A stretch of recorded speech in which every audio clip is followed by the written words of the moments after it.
Friends, if you work in die casting plant, you already know one thing. Customer always wants more. Parts should be lightweight, dimension should be accurate, surface finish should be good, machining should be less, rejection should be less, and production should be fast. Now the real question is, how can we get all these things together? This is where high pressure die casting become powerful.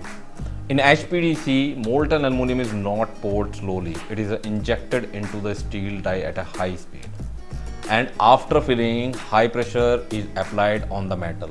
So the first common question is, why high speed? Because high speed helps the metal reach thin section before freezing. That is why thin wall casting is possible in high pressure die casting. Thin wall means less weight, less aluminum, and faster cycle time. Second question, why HPDC parts are more accurate?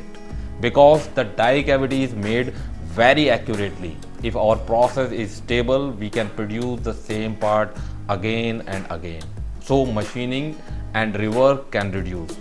Now, one very common doubt, if speed is high, what about the porosity? Good question. So HPDC is not only about speed, it is about the controlled speed, proper die design. Venting, vacuum, die temperature, and intensification pressure are very important.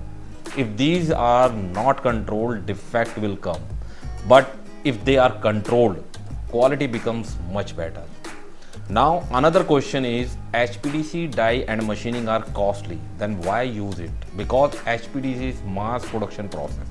When thousands and lakhs of parts are produced from the same die, cost per parts becomes lower. So remember, HPDC is not magic. It is a combination of speed, pressure, temperature, and control. If we control it scientifically, HPDC can give thin walls, tight tolerance, good surface finish, and high productivity and lower cost per part.